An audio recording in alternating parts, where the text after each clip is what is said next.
Hello, I am Madeline James, and welcome to my leg of the normal ring of the 2026 YouTube Conlang Relay hosted by Conlangery.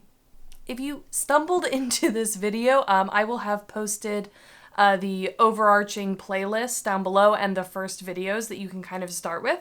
Go back and watch that first video if you're new here, but let's get into my leg.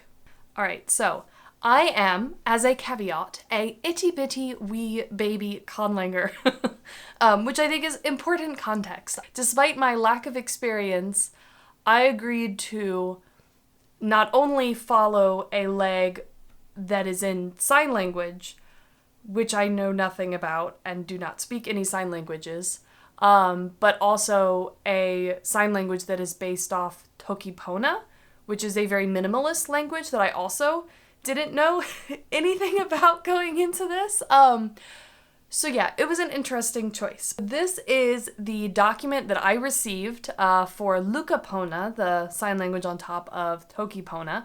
But so what I received essentially is there's a link to the video, which I'll show you in a minute, a sort of starting gloss that I was told is basically just kind of to get me started in recognizing what the different signs are, and it provides some of the additional detail that's encompassed in the signing, but is insufficient and underspecified and is not enough to translate it. And something I kind of learned both in going through this and doing a little bit of research as I was trying to do my translation is that there's a lot of grammatical concepts that are fairly unique to sign languages that I knew nothing about, right? So that was fun.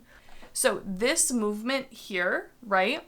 That's a single sign, right? This. So you kind of have this as the sign and it's moving forward, which is marked in the gloss as like being in a line. So it's like, okay, water in a line or some form of liquid in a line, right? That could mean a ton of things. I ended up going with the interpretation of river, just keeping it really basic. Okay, so I made a spreadsheet. The theme of this is overthinking everything. But so I made a column for the provided gloss, right? So down here we have everything that was provided for the entire torch, broken up row by row. And then I started breaking up every other little thing, right? Because when you're told that by this provided gloss, that's not sufficient to understand what's going on, you maybe go a bit wild. So I broke down everything I possibly could. I did this for everything. And I will say this first bit where I was putting this together and kind of trying to figure out what my interpretation was going to be was the hardest part. I had a initial translation, like a rough one, very early on, right? Like just kind of eyeballing through it. But I was afraid that there was more specific information that I was missing, hence all of this. But then the next thing I did was I broke down my rough interpretation, which is pretty decent. You can kind of ignore my parenthesis things because those are like clarification markers that I added after the fact. But I sort of went through and broke all this down. So like, when the nearby river swells and gets choppy, the village begins sending foraging parties to search up the mountain. So the village begins sending foraging parties to search up the mountain. On the mountain, they see a great bird folk. Now here's another big decision I made, the bird folk. At first I had just like a big bird.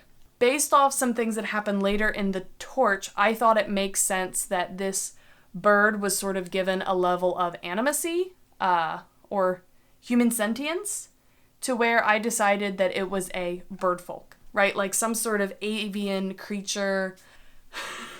Had to interpret, right? So it's flying to the top of the mountains where it lands. Two of the women together look up at the mountain. They tell the villagers they need to talk to the bird folk, or maybe the bird folk want to be told something. At sunrise, the woman Ekoeti, and they say, you're going to give my or our message to them.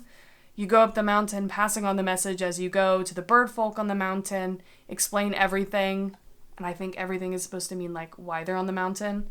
Then they will understand. But the bird folk on the mountain says this message doesn't make sense. They really want to understand. So they go up the mountain sharing a different message as they go. Then the bird folk understand and they are at peace. So that was my rough interpretation. And so after that, I went through and did an adjusted translation, preparing it to go into Ausmoulau. And this is sort of where I added all those caveats to kind of make it make sense as a cohesive story, perhaps adding in the information explicitly that was implied by the other one, right? So basically I had, okay, village sends foraging parties to search up the mountain for food. When the nearby river rises or surges with the spring meltwater, the villagers watch the bird folk fly towards the mountaintop, the bird folk land on top of the mountain. Women look towards the mountain, the women beseech you, explain to the bird folk, right? So you can kind of get the gist. And then I glossed it into Ausmoulau, right? So we have my gloss. And then finally, I have the final text in Ausmoulau. And that's sort of the process I went through in translating it. And I think it's pretty good. But yes, this was definitely a bit more difficult than the last relay or the last two relays I've done. Just because it's a lot of grammatical stuff that I'm unfamiliar with, on top of the fact that I'm not really familiar with grammatical stuff in general. So it's double difficult. Second, there's a lot of second guessing. I'm really good at overthinking things, as you can tell by my spreadsheet, which I will put the full spreadsheet here just so you can see a little bit of the craziness that is what I was doing here. All right, I'm pretty happy with this final translation, so I'm going to kind of attempt to read this to you. I'm not putting this into IPA. It would just take way too long, and I'm just gonna kind of vibe it out. So, here we go. Riojas simuj foi shraush, so sun isi kush trauch voi fra, yam tiauth, uklai voi jim taushov, si semuj foi traush, frir traush, no frauf, yol tiaith, kioiv, yam taith, soroa ni frir traush, si yao traush, roni yum tiauth, si yao